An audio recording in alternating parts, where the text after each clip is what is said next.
Hello everyone. I hope आप सभी अच्छे होंगे। तो आज मैं फिर से एक न्यू वीडियो लेकर आ चुका हूँ आप लोगों के लिए। वो जो हमारी एक सीरीज थी, how to get admission in masters और पीएचडी इन अब्रॉड, तो उस सीरीज का एक मैं न्यू वीडियो लेकर आ चुका हूँ अभी आज आपके लिए। अभी तक मैंने कुछ 10 से 11 वीडियोस बना चुके हैं उस सीरीज में। तो अगर आप वो सारे वीडियोस नहीं देखे हो तो जाकर देखो, वो काफ़ी इन्फॉर्मेटिव है आपके लिए। अगर आप अपना प्लान कर रहे हो फॉरेंसिक मास्टर्स या मास्टर्स और बैचलर पीएचडी कोई से भी एजुकेशन कोर्सेज करने के लिए फॉरेन से, तो आपके लिए यूजफुल होगा। तो आप जाओ, एक बार देखो, अच्छा लगता है तो लाइक शेयर एंड सब्सक्राइब करो वीडियोस को। तो चलिए आज के वीडियो को स्टार्ट करते हैं। आज मैं डिस्कस करने वाला हूँ DS-160 फॉर्म क्या होता है, उसे फिल कैसे करते हैं। जब आप वीज़ा प्रोसेस के लिए जाते हो तो सबसे पहले आपको कॉलेज की तरफ से ऑफर लेटर मिलता है, जिसे I-20 कहते हैं। For F1 visa student, for full time course student के लिए होता है I-20, जो F1 कैटेगरी का आपको वीजा दिलवाता है। और आप सेमेस्टर एक्सचेंज या आप किसी तरह के एक्सचेंज प्रोग्राम में आ रहे हो या शॉर्ट टर्म कोर्स के लिए आ रहे हो तो आपको मिलता है DS-2019।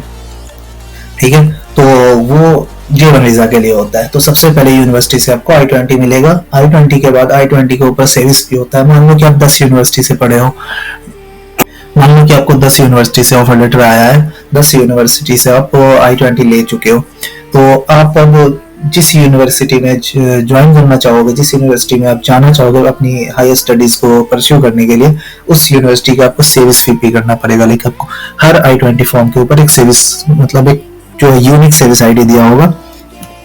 अब जिस सेविस आईडी का पेमेंट करोगे वो यूएस में रजिस्टर होगा आपका, आपके स्टडी के लिए। ठीक है, तो सेविस फी कैसे पे करते हैं उसका मैंने एक अलग से वीडियो बना दिया था। अब सेविस फी पे करने के बाद अब आपको DS-160 फॉर्म फिल करना होता है, जो आपको वीजा इंटरव्यू तक पहुंचाता है। ठीक है, तो DS-160 बेसिकली आपका होता है complete information with in one application. आपके पर्सनल डिटेल से लेकर आपके फादर मदर, आपके एजुकेशन, आपके परमानेंट एड्रेस, हर चीज उसमें दी होती है। वो इसलिए होता है कि वीजा काउंसलर जो होते हैं उन्हें इजी हो आपके डिस्क्रिप्शन को समझने में। ठीक है, तो आपके सेविस आईडी का फी होता है कुछ $350, जो आपको पर सेविस आईडी पे करना पड़ेगा।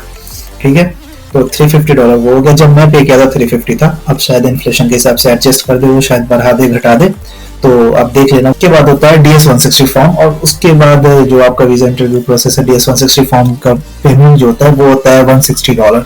वो भी जब मैं पे किया था तो $160 था। अभी का टाइम शायद एडजस्ट हो गया होगा, कुछ बढ़ गया होगा या घट गया होगा, 180 185 हो गया होगा, नहीं तो 150 140 ऐसा कुछ हो गया होगा। ठीक है, तो आप देख लेना, कुछ इसी के आसपास आपका पेमेंट होगा। पूरे वीजा प्रोसेस में आपके कुछ इंडियन करेंसी में 50,000 के आसपास जाएंगे, 45-46,000 के आसपास जाएंगे अगर आप खुद से जाते हो सारी चीजें करके। अगर आप किसी इसको काउंसलर को पकड़ते हो, ठीक है, किसी कंसल्टेंट को पकड़ते हो, तो कंसल्टेंट क्या करता है, आपका यही फॉर्म जो मैं आपको बता रहा हूँ वो भरेगा और आपसे 50,000 तो लेगा ही लेगा, उसके अलावा वो खुद का भी चार्ज लेगा 50-60,000। आपको पहले डराएगा कि आप खुद से भरोगे तो गलत हो जाएगा, गलत भरा जाएगा, आपसे फॉर्म अच्छे से फिल नहीं होगा, आपका साल बर्बाद हो जाएगा, ऐसे करके आपको। और जहाँ डर आता है वहाँ पैसे का खेल आता है। ठीक है, तो आप अवेयर रहें, खुद से सारी चीजें फिल करें, जिससे आप अपने अगले दोस्तों को, अगले जनरेशन के बच्चों को भी बता सके कि भाई ऐसे ऐसे ऐसे ऐसे अप्लाई कर सकते हो। तो चलिए स्टार्ट करते हैं DS-160 फॉर्म फिल करना। गूगल पे आ चुके हैं, गूगल पे लिखेंगे DS-160 फॉर्म। सबसे पहला online non immigrant visa application DS-160, ये मैं अपनी वीडियो के डिस्क्रिप्शन में भी दे दूंगा, तो आप डायरेक्ट यहाँ से जा सकते हो। इस पे क्लिक करना। इस पे क्लिक करने के बाद कुछ ऐसा पेज आपका खुलेगा। ठीक है, तो यहाँ पे गेट स्टार्टेड है। सबसे पहले आपको चूज करना है select a location where you will be applying for this visa. ठीक, आप कहाँ से अप्लाई कर रहे हो वो आपको यहाँ पे डालना। जैसे मैं इंडिया से अप्लाई करूंगा या मेरे देखने वाले लोग इंडिया से अप्लाई कर रहे हैं, तो वो आप यहाँ पे सीधा लिख देना इंडिया, चेन्नई। मतलब यहाँ इसमें कॉन्सुलेट लोकेशन दे रखा है, हैदराबाद में कॉन्सुलेट है, वीजा कॉन्सुलेट ऑफिस है, चेन्नई में है, कोलकाता में, तो आप अपने कन्वीनियंट के हिसाब से आपके घर के आसपास जो भी लोकेशन है वो चूज कर लेना। न्यू दिल्ली। ठीक, एंटर द कोड एज सोन, जो नीचे कोड दिया हुआ है उसे कैप्चा बेसिकली डालना है अपने को। सारे कैप्स में, तो कैप्स में डाल देते हैं S5B अब यहाँ पे स्टार्ट एन एप्लीकेशन, इस पे क्लिक करना है आपको। इस पे क्लिक करते ही आप एक एप्लीकेशन के पेज पे पहुंचोगे। इसमें आपको computer fraud and abuse act notice है, नोटिस दे रखा है, मतलब एक टर्म एंड कंडीशन टाइप से। आप इसे एग्री करोगे। अगर आपके पास ज्यादा टाइम है तो इसे पढ़ लेना, पढ़ना अच्छी बात है। इसमें क्या दे रखा है वो आप पढ़ो, पढ़ के फिर एग्री करो, फिर आगे बढ़ो। इससे आप इसमें आपसे एक सिक्योरिटी क्वेश्चन पूछ रहा है। जैसे आप मान लो कि कभी आप अपना DS160 का जो एप्लीकेशन नंबर है वो भूल गए, आईडी भूल गए बेसिकली, तो आप फॉरगेट कर सकते हो, है ना। तो बहुत सारे क्वेश्चन है इसमें, आप अपने हिसाब से चूज कर लेना। मैं अभी के लिए यही रहने देता हूँ। What is the given name of your mother's mother, आपके नानी का क्या नाम है, गिवन नेम क्या है आपकी नानी का। तो XYZ अभी के लिए चलने देते हैं, कंटिन्यू करते हैं। अब यहाँ पे जो है एप्लीकेशन आईडी, ये सबसे इम्पोर्टेंट है ना। ये आईडी आप या तो फोटो ले लो या स्क्रीनशॉट लेकर रख लो, क्योंकि आप जब भी रिफ्रेश करोगे आप इस पेज से बाहर चले जाओगे, तो आपको फिर लॉगिन करना पड़ेगा इस आईडी को डाल के। ठीक, ये जो है AA00CW5FWJ, तो ये सबसे इंपॉर्टेंट है। जैसे आपका फर्स्ट टाइम ये पेज खोले, आप इसका स्क्रीनशॉट ले लो या फोटो खींच के रख लो। लाइक कभी आपका इंटरनेट चला गया तो आपका पेज रिफ्रेश हो जाएगा, या आप सेव करोगे नीचे जाकर, इस पेज को सेव करोगे तो फिर से आप पीछे चले जाओगे। तो बहुत सारा रीजन हो सकता है आपको मेन पेज पे, फर्स्ट पेज पे जाने का। तो आपको बार बार लॉग इन करना पड़ेगा। ये बड़ा इरिटेटिंग वेबसाइट टाइप से, नहीं पता इन्होंने ऐसा क्यों बनाया है। तो एप्लीकेशन आईडी सबसे इंपॉर्टेंट है, ये आप रख लो। तो मैं फोटो खींच लेता हूँ अभी के लिए। फिर आपसे पूछ रहा है आपका सरनेम और उसके नीचे गिवन नेम। सरनेम क्या होता है, आपके फादर से या मदर से वो नेम होता है जो आपके फैमिली और या आपके खानदान जो भी होते हैं उनके बिलोंगिंग से बताता है। ठीक है, तो पासपोर्ट पे जो नेम होता है, आपका नेम में जो सबसे पहला वर्ड होता है कॉमा से पहले, वो सरनेम होता है। तो सरनेम मैं डाल लेता हूँ। ठीक है, गिवन नेम। अब मान लो कि आपके नेम में 3 वर्ड है, तो लास्ट वाला वर्ड तो हो गया आपका सरनेम, जो कि पासपोर्ट पे सबसे फर्स्ट वर्ड को डिनोट करता है।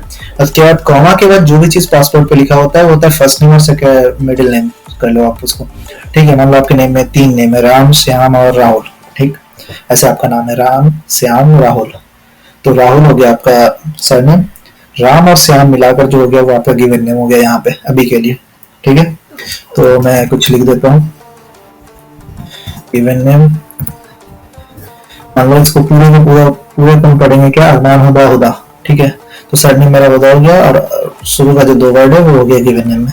ठीक, और full name in native alphabet, तो ये आपको डालने की जरूरत नहीं है, एज इंडियन आपको डालने की जरूरत नहीं है। ठीक, तो आप यहाँ पे डज नॉट अप्लाई पे क्लिक कर दो। अब यहाँ पूछ रहे हैं have you ever used other names, like आपने अपने पूरे लाइफ स्पैन में कोई दूसरे नाम को भी यूज किया है। लाइक ये मोस्टली इंडिया में लड़कियों के साथ होता है। जैसे लड़की शादी से पहले होती है प्रियंका कुमारी, राधा कुमारी, शादी के बाद हो जाती है अपने हस्बैंड का नाम लाइक सरनेम में ऐड कर लेती है, या कुमारी से देवी बन जाती है ना।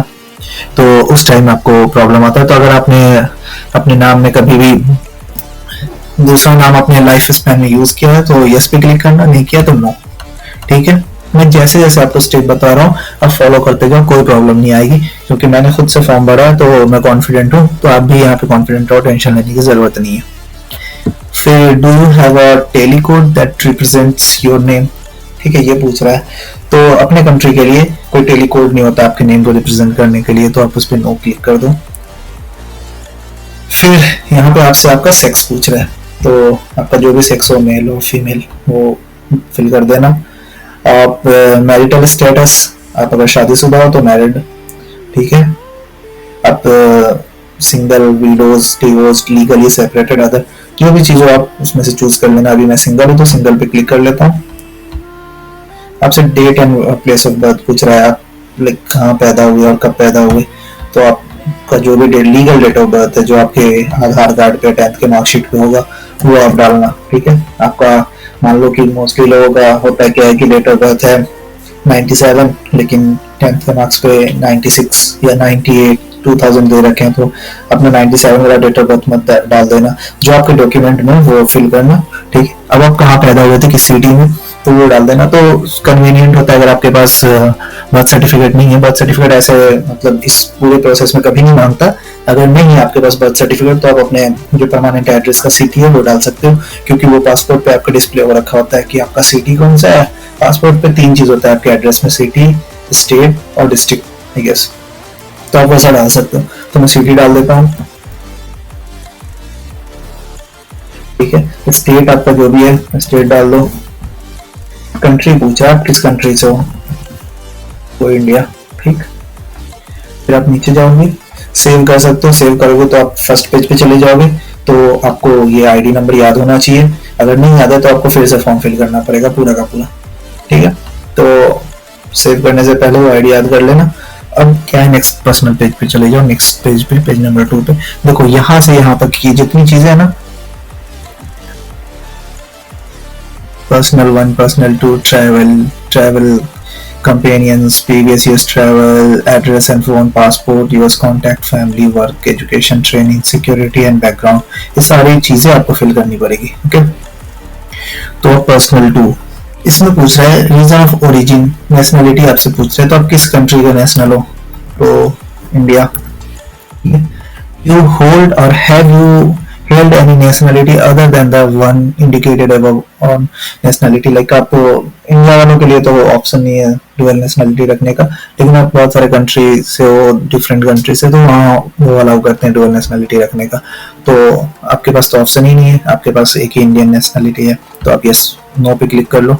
ये पूछ रहा है कि आपके पास ऊपर जो गिवन नेशनलिटी आपने प्रोवाइड किया उसके अलावा भी कोई नेशनलिटी है आपके पास, आप सिटीजन हो किसी दूसरे कंट्री के, तो नहीं। Are you a permanent resident of a country, region other than your country, region of origin? So ये भी पूछ रहा है, सेम ही चीज़ है कि आप किसी दूसरे कंट्री के परमानेंट रेसिडेंट हो अदर देन आप अपने खुद के कंट्री के, ठीक। अब नेशनल आइडेंटिफिकेशन नंबर आपसे मांग रहा है, ये आपको इसकी रिक्वायरमेंट नहीं है, तो आप इसमें डज नॉट अप्लाई। और हिंदी में क्यों लिख के आ रहा है, कि यहाँ पे आप अगर हिंदी चूज करोगे तो सारी चीज़ें मान लो कि जिसे इंग्लिश अच्छे से नहीं आती है वो हिंदी में कर सकता है, तो इंग्लिश चूज कर लेता हूँ इसे, ठीक।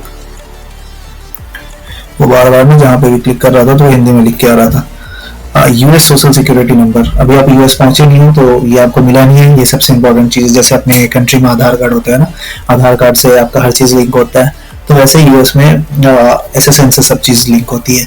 जब तक आपका एसएसएन नहीं बनेगा, अच्छे बैंक में आपका अकाउंट नहीं खुल सकता, आपका ड्राइवर लाइसेंस नहीं बन सकता, आप लाइक कोई घर नहीं खरीद सकते, घर रेंट पे नहीं ले सकते, ठीक है। तो बहुत सारी चीज़ें इसमें, मतलब आपके पास एसएसएन है तो आप थोड़े फ्रीडम के साथ जी सकते हो, ठीक है। तो एसएसएन बन जाता है, मोस्टली आप यूएस आओगे तो विद इन फर्स्ट वीक और सेकेंड वीक आपका एसएसएन बन जाएगा।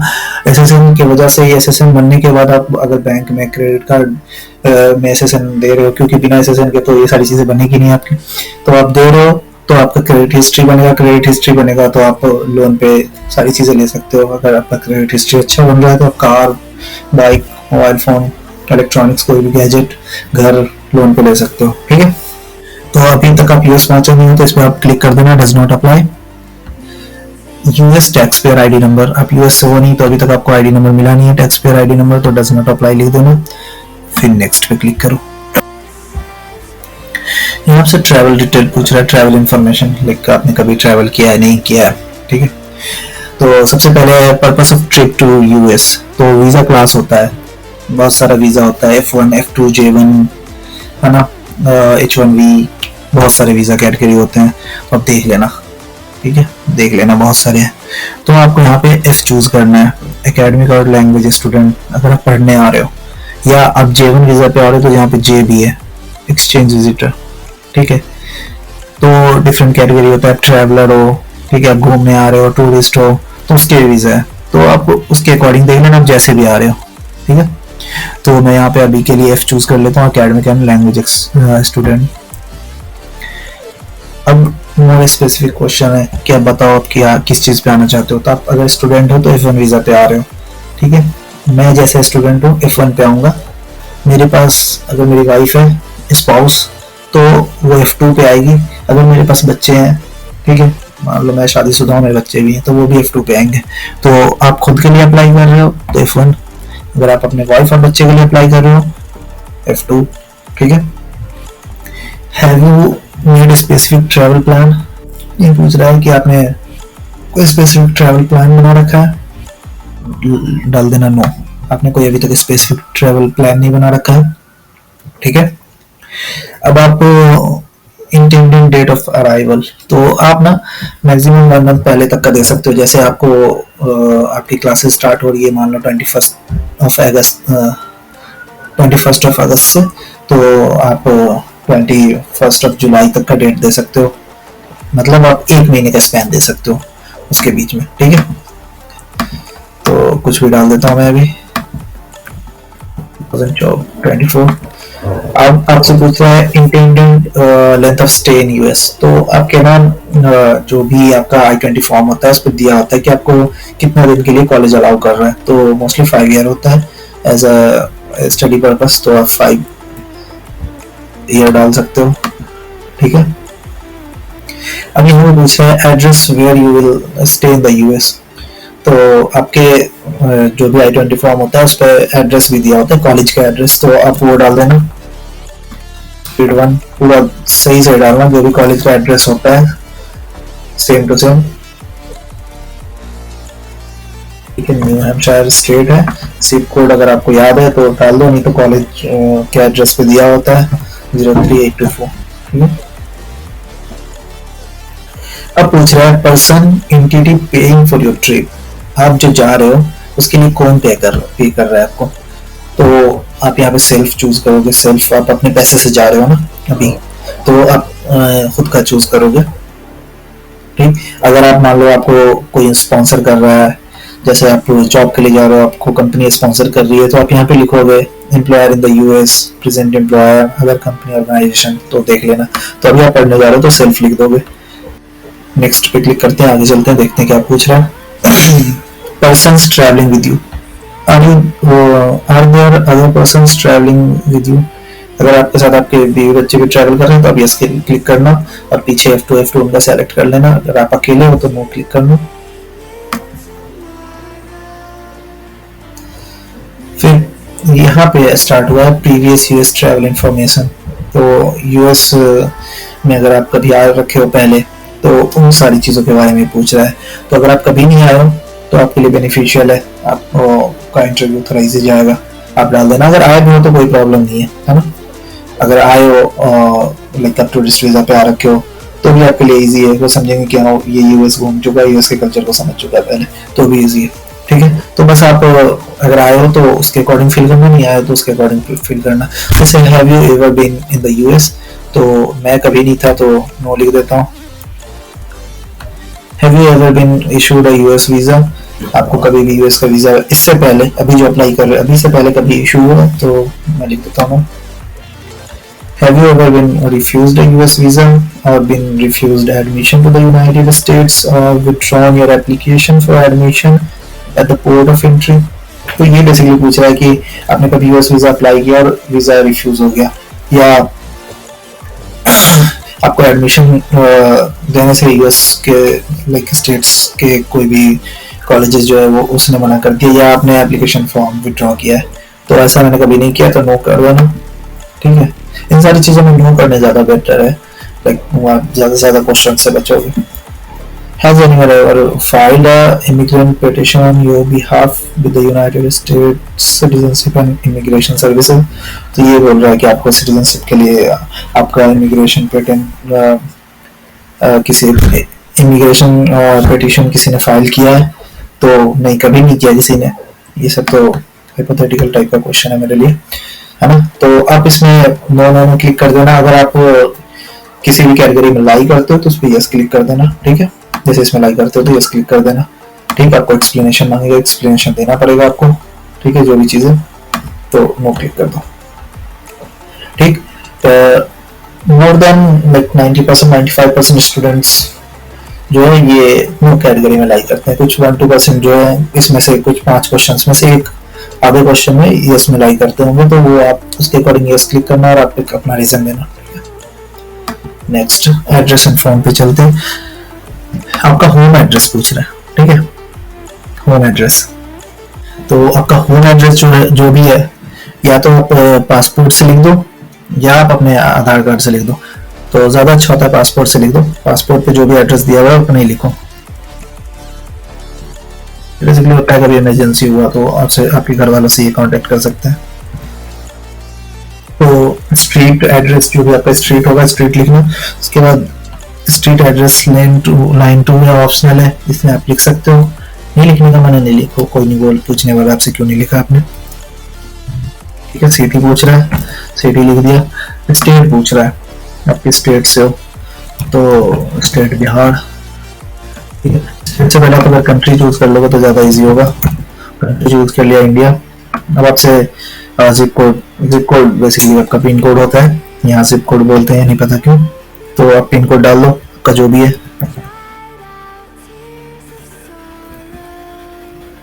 ठीक है।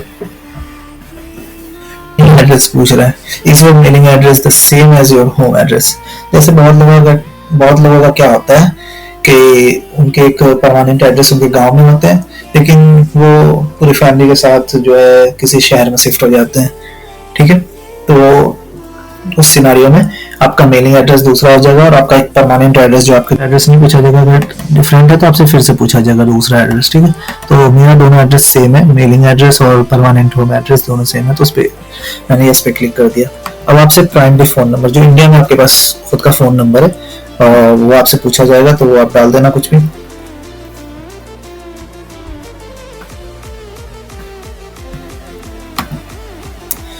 ये मैं भी कुछ भी रैंडम डाल दे रहा हूँ आपको।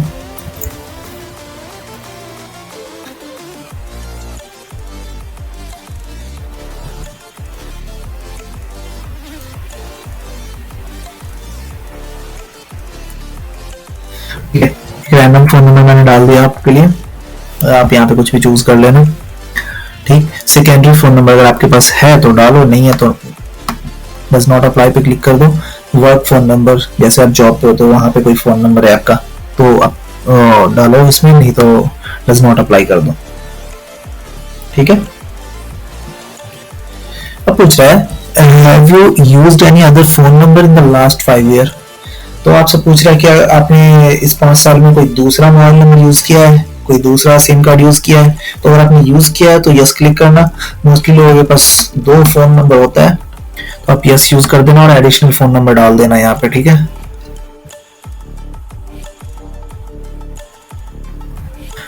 कुछ मैं रैंडमली डाल दिया आपके लिए फोन नंबर, तो आप यहाँ पे एडिशनल फोन नंबर डालना। मतलब ये विद इन 5 ईयर स्पैन पूछ रहा है आपसे कि पिछले 5 साल में आपने यूज किया या नहीं किया।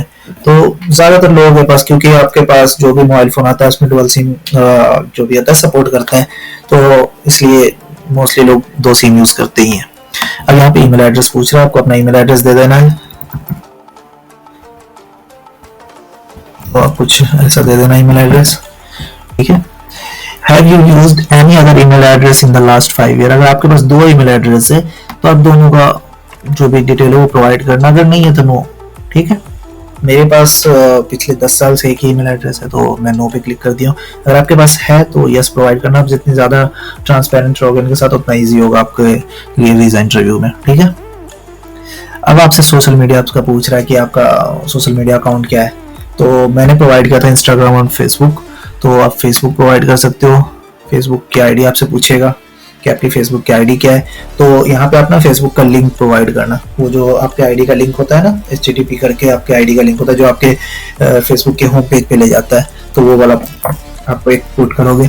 फिर यहाँ पे ऐड अनदर, जितने भी आपके पास सोशल मीडिया अकाउंट है वो आप प्रोवाइड करोगे इन्हें। अब मान लो मेरे पास इंस्टाग्राम भी है, तो मैं इंस्टाग्राम डालूंगा,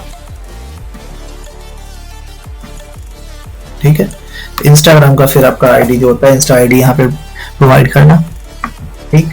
अब मेरे पास लिंक्डइन है, लिंक्डइन डालना जरूरी है क्योंकि आप प्रोफेशनल स्टडी के लिए जा रहे हो, तो लिंक्डइन अच्छी चीज़ है, अच्छा इम्पैक्ट डालता है। लिंक्डइन की भी आईडी आप डाल दोगे यहाँ पे। वो जो आपका URL होता है अपने प्रोफाइल का, फेसबुक, इंस्टाग्राम, लिंक्डइन का, वो डाल दोगे। आपके पास जो जो अकाउंट है वो आप डाल सकते हो, ठीक है, यहाँ पे। Do you wish to provide information about your presence on any other website or application you have used within last 5 years to create or share content, photo, video, status update? अब आपसे पूछ रहा है, do you wish to provide information about your presence on any other websites or applications you have used within the last 5 years to create or share content, photos, videos, status updates, etc. ठीक है, तो आप इसमें provide कर सकते हो। ये आप इसमें नो क्लिक कर दो बेसिकली, है ना। जैसे पूछ रहा है कि आपके पास कोई एडिशनल इन्फॉर्मेशन है किसी वेबसाइट, सोशल मीडिया अकाउंट का, जहाँ आप फ्रीक्वेंटली अपना फोटोज, वीडियोस, स्टेटस अपडेट्स वगैरह शेयर करते थे, ठीक है, तो आप इसमें नो क्लिक कर दो। अगर आपके पास और है तो यस पे क्लिक कर सकते हो, लेकिन ये no is very much convenient for this scenario, ठीक है। तो आप नेक्स्ट पे क्लिक करोगे, आप यहाँ पे सारी डिटेल आपकी फिल हो चुकी है। नेक्स्ट पे जाओगे आप, नेक्स्ट पे पासपोर्ट डिटेल आपसे पूछेगा, पूछ रहा है आपसे पासपोर्ट ट्रैवल डॉक्यूमेंट टाइप, ठीक है। तो पासपोर्ट आपका कैसा है, रेगुलर, ऑफिशियल, डिप्लोमेटिक, अदर्स, ठीक है। तो जैसा भी आपका पासपोर्ट है, मोस्टली हम जैसे लोगों का, लाइक स्टूडेंट्स टाइप लोगों का रेगुलर होता है। आप डिप्लोमेटिक पर्सन हो नहीं, आपको ऑफिशियल विजिट करने आने रहे हो, या आप ऑफिशियल कोई पर्सन हो नहीं, तो जनरली लोगों का क्या होता है, जनरली लोगों का रेगुलर पासपोर्ट होता है, तो रेगुलर पे क्लिक कर दो आप, ठीक है। अब पासपोर्ट नंबर पूछ रहा है आपसे, पासपोर्ट ट्रैवल डॉक्यूमेंट नंबर, तो पासपोर्ट नंबर आप प्रोवाइड करोगे, ठीक है। जो भी हो, पासपोर्ट नंबर में स्टार्ट होता है एक अल्फाबेट से, और उसके बाद सारे न्यूमेरिक डिजिट होते हैं, बट मैंने यहाँ पे एक रैंडम प्रोवाइड कर दिया, तो आप इसे घबराना मत कि अरे ये अल्फाबेट फिर बाद में क्यों डाल दिया, ठीक। तो पासपोर्ट नंबर हो गया आपका, जो भी पासपोर्ट नंबर आपके पासपोर्ट पे होगा। पासपोर्ट बुक नंबर आपसे पूछ रहा है, इस पे आप सिंपली जो है डज नॉट अप्लाई पे क्लिक कर दो, पासपोर्ट बुक नंबर की जरूरत है नहीं, तो डज नॉट अप्लाई पे क्लिक करने के बाद आपसे पूछेगा कंट्री, जिस कंट्री ने आपको इशू किया है पासपोर्ट, ठीक है, तो इंडिया ने इशू किया है, तो इंडिया क्लिक कर देना, ठीक। आप को पासपोर्ट जो है किस सिटी ने इशू किया है, तो आपके पासपोर्ट में ना सिटी लिखा होगा, लाइक सिटी आगे लिखा होगा पटना, दिल्ली, चेन्नई, है ना, जिस सिटी ने इशू किया होता है तो वो लिखा होता है, तो आपको देख के लिख लेना। तो मेरा पासपोर्ट जो है पटना ने इशू किया है, पटना हो गया।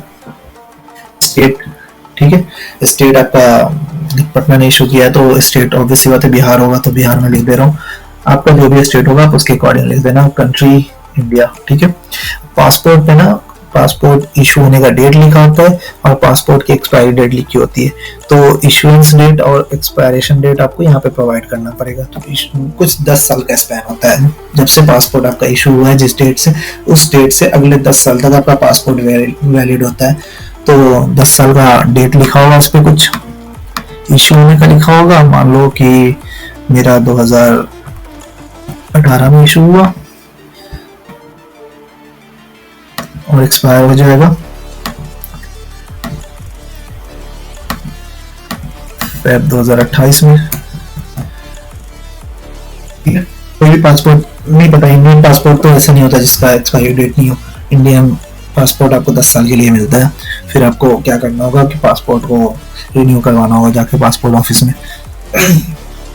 अब यहाँ पूछ रहा है have you ever lost a passport और हैड वन स्टोलन, तो आपका पासपोर्ट खो गया या किसी ने चोरी कर लिया है इससे पहले, तो अगर हुआ है तो यस पे क्लिक करना, नहीं हुआ है तो नो पे क्लिक करना, ठीक। अब सारे डिटेल फिल करने के बाद आप यहाँ पे नेक्स्ट पे क्लिक कर दोगे। नेक्स्ट यूएस कॉन्टैक्ट, अब नेक्स्ट सेक्शन में आपसे आपका यूएस कॉन्टैक्ट पूछेगा। देखो फिर से इन्हें बाहर फेंक दिया मुझे, ये होम पेज पे बार बार वापस भेज देता है, तो ये प्रॉब्लम है इस वेबसाइट में ना। तो आपको इरिटेट नहीं होना है, क्योंकि इसके बिना ऑप्शन भी नहीं है। कोई दूसरा ऑप्शन होता तो आप इसे छोड़ के वहां जा सकते थे। तो चलो फिर से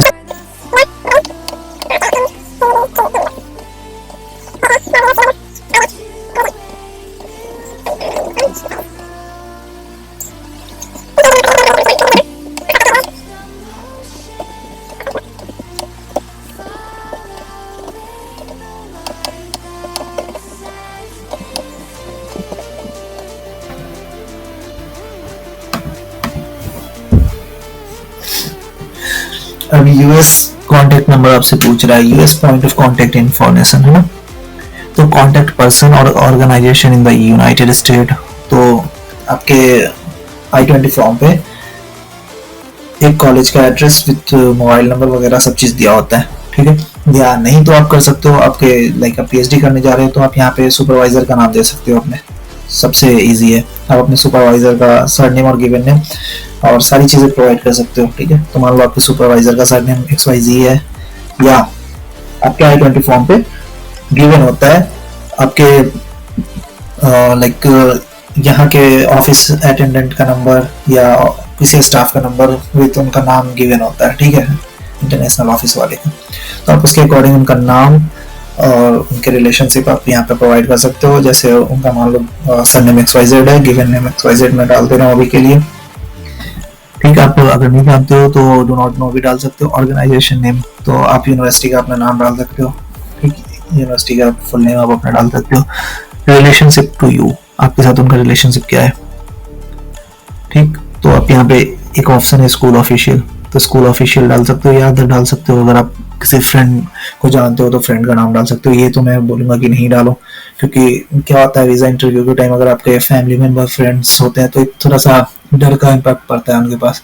वो सोचते हैं कि वो जाके US में बस जाएंगे, तो वो आपसे थोड़ा ज़्यादा क्वेश्चन कर सकते हैं। अगर उन्हें थोड़ा सा भी शक हुआ तो आपका वीज़ा जो है रिजेक्ट भी कर सकते हैं। तो आप कोशिश करो कि स्कूल ऑफिशियल्स के थ्रू ही आप डालो, ठीक है। तो स्कूल ऑफिशियल्स के बारे में आपने डाल दिया। अब यहाँ पे स्कूल का एड्रेस डाल दो, ठीक है, स्कूल के स्ट्रीट का नाम, ठीक है, किस सिटी में, न्यू हैम्पशायर में, न्यू हैम्पशायर डाल दिया। स्टेट सॉरी सिटी, किस सिटी में है तो दुरहम में मेरा यूनिवर्सिटी, तो दुरहम डाल दिया। स्टेट न्यू हैम्पशायर, हैम्पशायर हो गया। जिप कोड अगर आप जानते हो, नहीं भी जानते हो तो आपके या तो I-20 पे गिवन होगा या आप गूगल से जाके वेबसाइट गूगल से जाके आप सर्च कर सकते हो। उसका फोन नंबर जो है ना I-20 पे गिवन होगा आपके, तो एक फोन नंबर आप रैंडमली बस डिजिट का डाल देना। ईमेल एड्रेस भी स्कूल का होगा गिवन, अगर नहीं होगा तो आप यहाँ पे डज नॉट अप्लाई पे क्लिक कर देना, सफिशिएंट है, ठीक है। अगर आप प्रोवाइड कर सकते हो तो अच्छा है, लाइक जितनी ज़्यादा डिटेल आप प्रोवाइड करो उतना ज़्यादा अच्छा है, ठीक है। तो यहाँ पे ईमेल आईडी आप प्रोवाइड कर देना। अगर आप अपने प्रोफेसर का नाम यहाँ पे डाल रहे हो एज अ नोन पर्सन तो आपके लिए इजी है कि आपको के पास उनका ईमेल आईडी, उनका मोबाइल नंबर है, क्योंकि आप यूनिवर्सिटी की वेबसाइट पे जाओगे उनका address, mobile number, email ID हर चीज़ मिल जाएगा, तो आप सारी चीज़ें यहाँ फिल कर सकते हो, ठीक।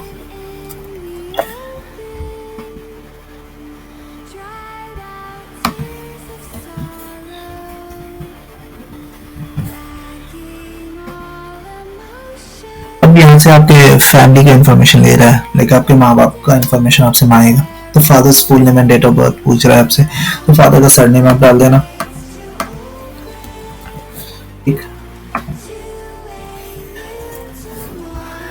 और फादर का गिवन नेम डाल देना, सरनेम डाल देना। डेट ऑफ बर्थ जो फादर के डॉक्यूमेंट पे है वो डालना, वो ज्यादा अच्छा है।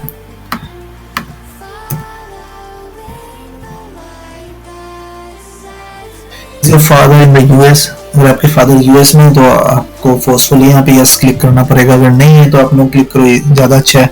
अगर आपके फैमिली मेंबर अगर यहाँ है और आप स्टडी पर्पज से आ रहे हो, ठीक है, तो सबसे पहले उनके दिमाग में हिट करता है कि भाई ये तो इनकी फैमिली वाले वहाँ है तो ये वहाँ जाकर बस जाएगा, ठीक है, वहाँ से वापस नहीं आएगा, तो वहाँ पे कॉन्फ्लिक्ट क्रिएट होता है। तो उस कॉन्फ्लिक्ट से बचने के लिए आप कोशिश करो कि या तो आप शो ना करो, अगर आपके फैमिली मेंबर है तो शो करना ही पड़ेगा, वैसी बात है।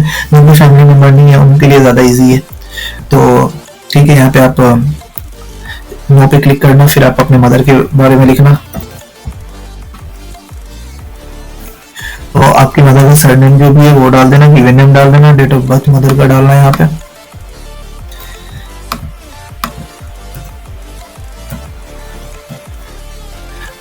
अगर आपकी माँ US में तो यस पे क्लिक करना, नहीं है तो नो पे क्लिक करना। अब देख लेना, ये तो स्ट्रेट फॉरवर्ड क्वेश्चन है, इसमें कोई दिक्कत नहीं है। और do you have any immediate relatives not including parents in the US, आपसे पूछ रहे हैं कि आपके माँ बाप के अलावा जो आपके खास रिश्तेदार हैं वो US में है, ठीक है। तो अगर आपके भाई बहन US में है तो आप उस पर यस पे क्लिक कर सकते हो। मान लो आपके भाई पहले यहाँ पढ़ने आए हैं तो यूएस में है वो पहले से, तो आप यस क्लिक कर सकते हो, नहीं है तो नो क्लिक करना। आप बच भी नहीं सकते हो, है ना। अगर आपके भाई या बहन कोई यहाँ है तो आप अगर नो क्लिक कर दिए तो उनके पास डेटा होता है ना कि आपके फैमिली मेंबर, आपके माँ बाप से रिलेटिव कोई बंदा यूएस में है, तो फिर वहाँ पे आप लाइक वहाँ पे आपसे क्वेश्चन कर देंगे कि भाई तूने नो क्यों क्लिक किया। तो जो आपका जेन्युइन डिटेल है वो डालो आप इसमें, घबराने की जरूरत नहीं है, सारी चीजें अच्छे से हो जाएगी। तो फिर यहाँ पे अगला क्वेश्चन है, do you have any other relatives in the US, मतलब आपके भाई बहन वाइफ बच्चे इनके अलावा जो दूर के रिश्तेदार हैं वो आपके यूएस में है। दूर के रिश्तेदारों का कोई नहीं पूछता, तो आप नो क्लिक करो, ठीक है। तो नो पे क्लिक करो। तो उसके बाद आपसे पूछा जा रहा है आपके एजुकेशन के बारे में, नेक्स्ट पे क्लिक करो, वर्क एजुकेशन ट्रेनिंग, ठीक है। तो सारी डिटेल प्रोवाइड करने के बाद अब आपसे एजुकेशन के बारे में पूछा जा रहा है, तो प्राइमरी ऑक्यूपेशन आपका क्या है, ठीक है। तो आपका जो है, आप अभी क्या हो, स्टूडेंट हो तो स्टूडेंट डालोगे, अगर आप जॉब कर रहे हो अभी तो जॉब का डालोगे, स्कूल का नाम डालोगे, अभी आप प्रेजेंटली किसी स्कूल में पढ़ रहे हो, स्कूल का एड्रेस,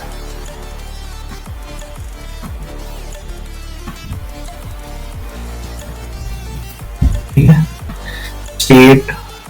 स्टेट में आपका स्कूल,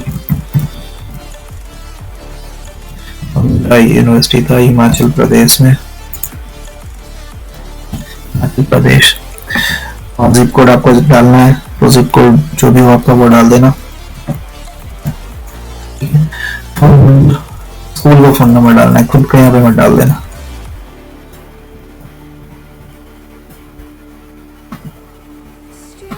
सॉरी, ठीक है। आप स्कूल स्टार्ट कब किए थे, तो आपका first day of joining that school यहाँ पे डलाएगा,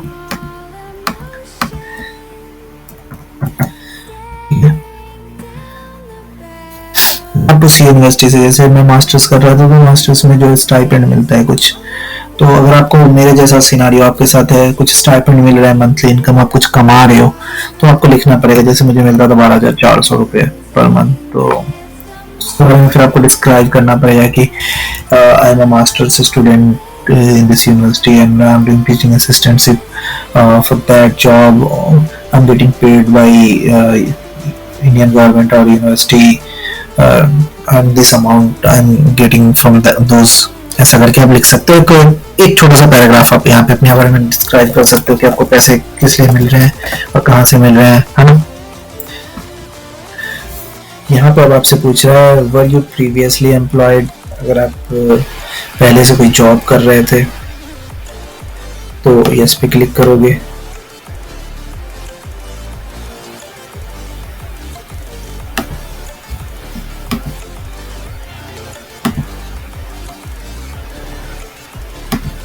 अब यहाँ पे आपसे पूछ रहा है कि वर यू प्रीवियसली एम्प्लॉयड, ठीक है। तो अगर आप पहले कहीं जॉब कर रहे थे तो आप इस पे यस क्लिक करोगे, आप अपना जॉब का डिस्क्रिप्शन दोगे जहाँ भी जॉब कर रहे थे। अगर नहीं कर रहे थे तो यहाँ पे नो पे क्लिक करोगे, ठीक है।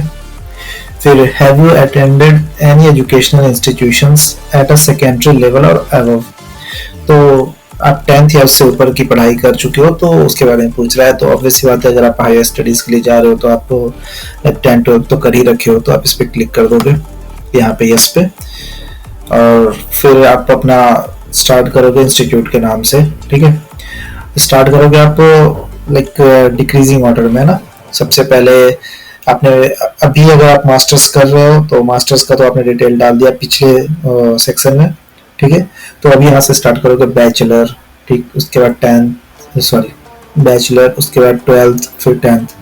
तो इस ऑर्डर में आप अपना डिटेल डालोगे। इसमें सारे आप अपने लाइक मान लो कि आपने बीटेक कहीं से कर रखा है तो बीटेक के यूनिवर्सिटी का नाम डालोगे आप, फिर उसकी complete address, street address two optional है, आप डाल भी सकते हो, नहीं भी डाल सकते हो। जिस सिटी में आपका यूनिवर्सिटी, मान लो मेरा था बिलासपुर, तो बिलासपुर डाल दिया। फिर स्टेट था छत्तीसगढ़,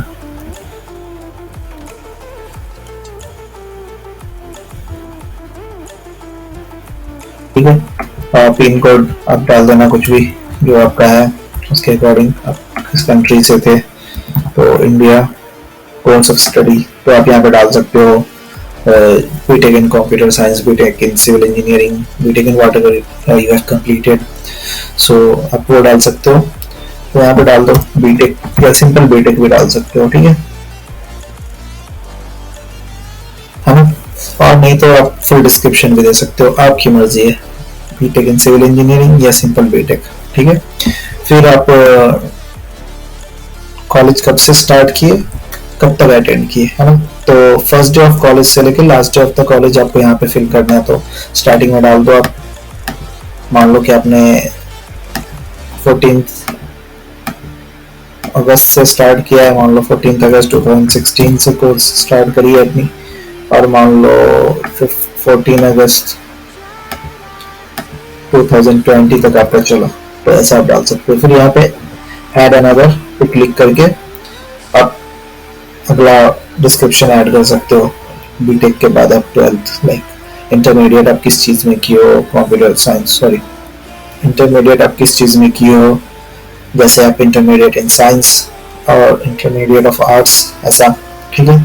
तो जो भी आपने किया है उसका डिस्क्रिप्शन यहाँ पे दे देना, और उसके बाद आप फिर से ऐड अनदर पे क्लिक करोगे और यहाँ पे फिर से अपने मैट्रिक का डिटेल दे देना, है ना। तो मैं अभी के लिए इसे रिमूव कर देता हूँ। तो कुछ ऐसा दिखेगा आपका।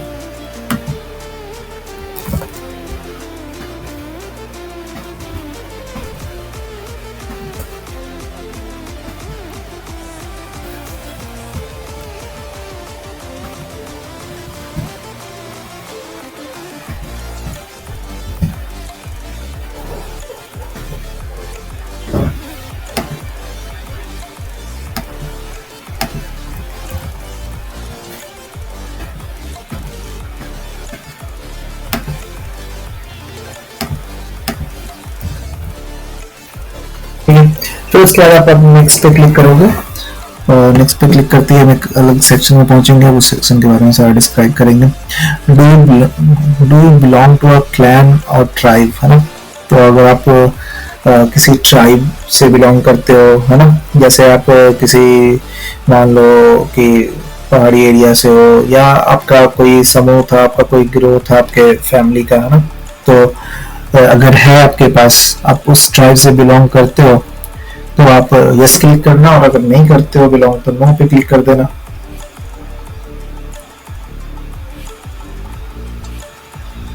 ठीक है। नो, डन हो गया। फिर आपसे पूछ रहे हैं कि आप कौन कौन सा लैंग्वेज जानते हो। तो आप जो भी लैंग्वेज जानते हो, जैसे मैं इंग्लिश, हिंदी, उर्दू जानता हूँ, तो मैं डाल दूंगा English.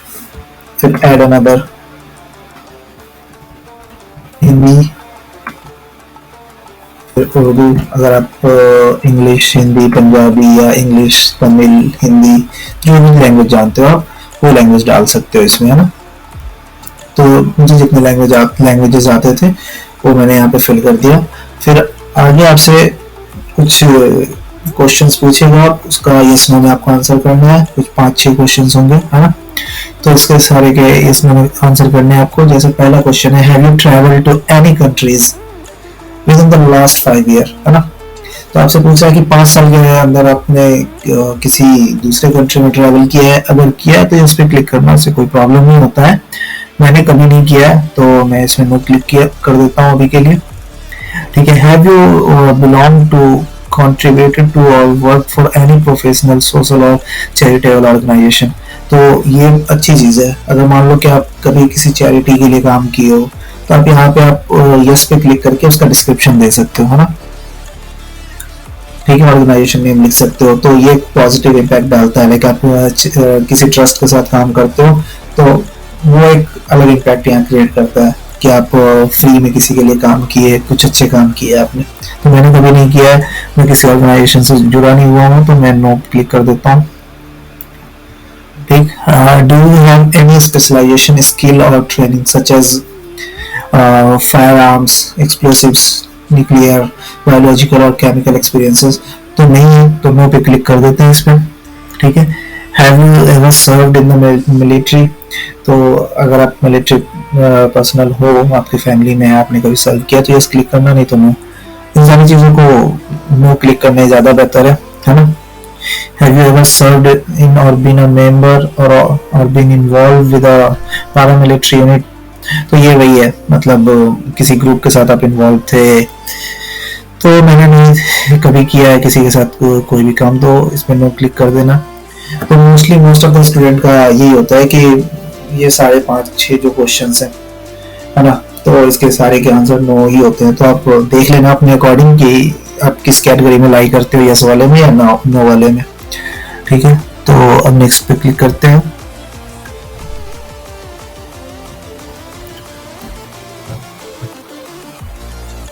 Do you have a communicable disease of public health significance?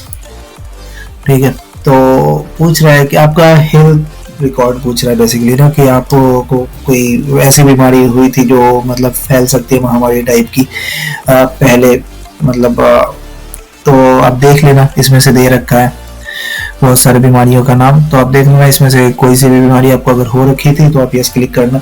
ऐसे ज़्यादा प्रेफरेबल आंसर इसका नो है, तो आप नो डाल देना। ठीक है, और do you have a mental or physical disorder that poses or is likely to pose a threat to the safety or welfare of yourself or others? तो इसका भी नो। ठीक है, आपसे बोल रहा है कि आप के अंदर जो भी है कोई डिसेबिलिटी तो नहीं है, फिजिकल और मेंटल डिसेबिलिटी, जिसकी वजह से आपको हार्म पहुंच सके या आपके आस पड़ोस के लोगों को हार्म हो सके, है ना। तो अगला क्वेश्चन है, are you or have you ever been a drug abuser or addict? तो इसमें ऑब्वियस सी बात है नो, मतलब आपने कभी मतलब आपने कभी ड्रग लिया है या ड्रग एडिक्ट हो, तो नो। फिर ये सारे बेसिकली ना सिक्योरिटी क्वेश्चन होते हैं, तो इसके मोस्ट ऑफ द क्वेश्चन के आंसर नो ही होते हैं, मतलब जनरल ट्रेंड की मैं बातें कर रहा हूँ। तो चलिए अब नेक्स्ट क्वेश्चन पे मूव करते हैं। Have you ever been arrested or convicted for any offence or crime? ये भाई साहब बोल रहा है कि आप कभी अरेस्ट हुए या बुक किए गए हो किसी क्राइम के लिए, तो no. Have you ever violated or engaged in a conspiracy to violate any law relating to controlled substances? भाई आपने किसी लॉ को वायलेट किया है, तो no. Are you coming to the United States to engage in prostitution or unlawful commercialization vice? Or have you been engaged in prostitution or procuring prostitutes within the past 10 years? भाई साहब आप prostitution में involve हो नहीं हो, तो उसके according देख लेना नो। इसका इन सारे क्वेश्चन में जनरल आंसर नो ही होता है। Have you ever been involved in or do you seek to engage in money laundering? No. तो आप इन सारे क्वेश्चन को पढ़ लेना। ठीक है, सारे का आंसर ऑलमोस्ट नो होता है, तो आप पढ़ के एक बार अपने तसल्ली के लिए पढ़ के नो पे क्लिक कर लेना, फिर आगे बढ़ जाना। ठीक है, और do seek to exchange in espionage, sabotage, export control violation or any other illegal activity while in the United States? No. तो मोस्टली इन सारों का आंसर नो ही होता है, एक बार आप पढ़ लेना। एक टेररिस्ट ऑर्गेनाइजेशन के आप मेंबर रहे हो, तो नो। टेररिस्ट एक्टिविटी में जो इन्वॉल्व है उनके आप बेटे वाइफ हो, तो no. Have you ever been ordered, incited, committed, assisted or otherwise participated in genocide? Genocide में आपने पार्टिसिपेट किया है, भाई नो। तो आप पढ़ लेना, मैं फास्ट फॉरवर्ड कर दे रहा हूँ इसे, और सारे पे नो क्लिक करके आगे बढ़ जा रहे हैं।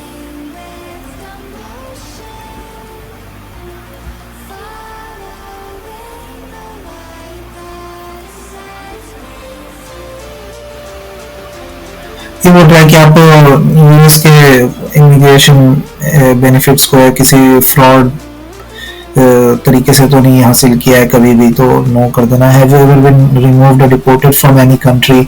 आप किसी भी कंट्री से बाहर निकाले गए या किसी लीगल एक्टिविटी की वजह से आपको आपकी कंट्री में डिपोर्ट किया गया है, तो नहीं, तो इस पर नो क्लिक कर देना। आगे बढ़ते हैं। Have you ever withheld custody of a US citizen child outside the United States from a person granted legal custody by a US court? No. Have you voted in the United States in violation of any law or regulation? No. Have you ever renounced United States citizenship for the purpose of avoiding taxation, no. इन सारे question का answer mostly no ही होता है। अब यहाँ पे आपसे पूछ रहा है कि आप अपने कंट्री के 2 रिलायबल पर्सन के कांटेक्ट डिटेल दो, अगर इन्हें जरूरत पड़ा तो ये उनसे कांटेक्ट करेंगे आपके रिगार्डिंग कि ये लड़का कैसा है, इस पे कोई केस तो नहीं हो रखा है ना। तो आपसे रिलेटेड जानकारी लेने के लिए ये उन 2 पर्सन को कांटेक्ट करेंगे जो आपके कंट्री के ही है। तो रिलायबल पर्सन में हो जाते हैं कोई किसी पोजीशन पे, जैसे मैंने दिया था अपने प्रोफेसर का नाम ना, यहाँ पे मैं अपने 2 प्रोफेसर से बात कर लिया था कि मैं आपके नाम दे दूं इसमें, तो उन्होंने एग्री किया था। तो आप इसमें 2 अलग बंदे का नाम, लाइक 2 अलग अलग प्रोफेसर के नाम, या कोई पुलिस ऑफिसर है आपके कंट्री में, कोई एक लाइक पोजीशन पे कंट्री में ना, तो उनके डिटेल आप दे सकते हो कि अगर इन्हें जरूरत पड़ी तो वो आपके बारे में उन लोगों से जानकारी ले सकते हैं। तो इनका कुछ नाम है, नाम डाल दो, जो भी नेम है, उनका एड्रेस आप फिल कर देना यहाँ, ठीक है।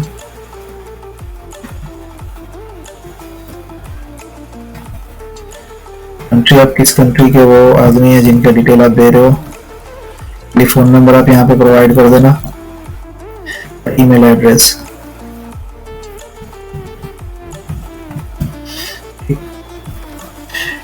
ये 2 चीज आपको देना जरूरी है, क्योंकि लाइक वीजा ऑफिसर या काउंसलर जो भी है काउंसुलेट ऑफिस से अगर कांटेक्ट करना चाहे तो या तो ईमेल के थ्रू कांटेक्ट करेंगे या फोन कॉल करके आपसे आपके बारे में जानकारी ले सकते हैं उनसे।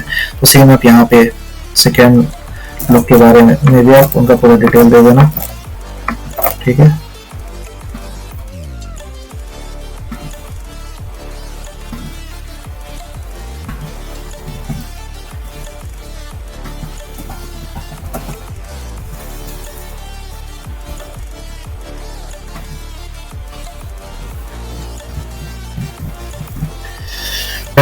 अब यहाँ पे आपसे सेविस आईडी, सेविस के बारे में आपसे पूछेगा लास्ट स्टेप में। तो सेविस आईडी पूछ रहा है, आप किस सेविस आईडी के लिए ये फॉर्म DS-160 फॉर्म फिल कर रहे हो, तो आपको यहाँ पे सेविस आईडी डालना पड़ेगा। सेविस आईडी मैंने आपको पिछले वीडियो में बताया था कि सेविस आईडी कहाँ पे लिखा होता है। तो आपके जो I-20 फॉर्म होती है उसके टॉप लेफ्ट कॉर्नर पे लिखा होता है बोल्ड लेटर से सेविस आईडी, और उसका नंबर होता है, जैसे यहाँ पे एग्जाम्पल दे रखा है ना, ये देखो। तो आप सेविस आईडी डालोगे इसमें, तो मैं अपना सेविस आईडी डाल देता हूँ।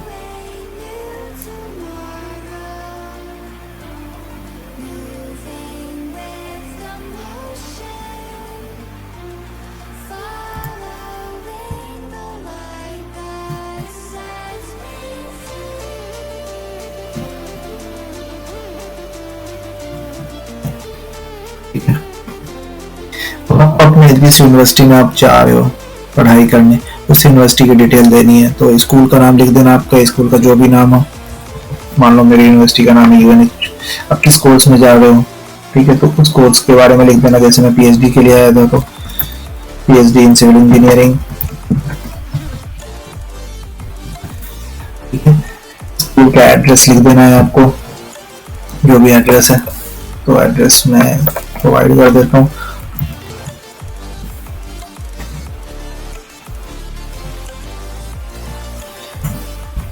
चाहे सिटी दर और पोस्ट कोड, आपको पोस्टल कोड आपको याद है अगर तो वो डाल देना। तो ये हो गया। इतना करने के बाद आपका पूरा का पूरा DS-160 फॉर्म जो है वो फिल हो चुका है। अब आपको रिव्यू करना है एक बार फॉर्म रिव्यू करने के बाद आप फाइनल सबमिट कर सकते हो। तो आप रिव्यू पे क्लिक करोगे तो ये इसलिए आगे नहीं जा रहा है क्योंकि मेरा सेविस आईडी जो है पिछले साल का है और मैं पिछले साल एडमिशन ले चुका हूँ, ठीक है। तो आप यहाँ पे अपना न्यू सेविस आईडी जो भी आपका होगा वो डाल लेना। मैं ऐसे ही रैंडम सेविस आईडी आपको डालकर बता दिया था। इसके बाद आप सिर्फ रिव्यू पे जाओगे, वहां पे जाकर आप पढ़ सकते हो कि आपके क्या क्या डिटेल प्रोवाइड करी है। आपके डिटेल के अकॉर्डिंग अगर सब चीज सही है तो आप फाइनल सबमिट करना और प्रिंट ले लेना, ठीक है। तो DS-160 फॉर्म पूरा का पूरा फिल हो गया है और इसको फिल करना इसलिए जरूरी है क्योंकि काउंसलर जो भी होते हैं, जो आप वीजा ऑफिसर होते हैं जहां आप इंटरव्यू देने जाते हो, उनके पास आपके ये सारे डिटेल होते हैं। इसको देखकर वो आपसे कुछ क्वेश्चंस करते हैं और उसके बाद वो आपके वीजा को या तो अप्रूव करेंगे या रिजेक्ट करेंगे। तो ये सबसे इम्पोर्टेंट डॉक्यूमेंट है। आपको इस डॉक्यूमेंट को बहुत सेफ्टी के साथ और बहुत ध्यान से भरना है, ठीक है, तो चलिए आज के लिए बस इतना ही है। मैंने आपको पूरे डिटेल में DS-160 के बारे में बताया। होप आपको ये वीडियो अच्छी लगेगी और आप मेरे चैनल को सब्सक्राइब करें। वीडियो पसंद आती है तो इस वीडियो को लाइक भी करें और शेयर भी करें दोस्तों में जिन्हें ज़रूरत है उन्हें। मैं पूरा का पूरा एक PhD एडमिशन सीरीज चला रखा हूँ, एक प्लेलिस्ट बना रखा हूँ, तो आप प्लेलिस्ट को विजिट कर सकते हैं। तो चलिए नेक्स्ट वीडियो तक के लिए बाय बाय, फिर मिलते हैं किसी और टॉपिक पे। टाटा, सी यू।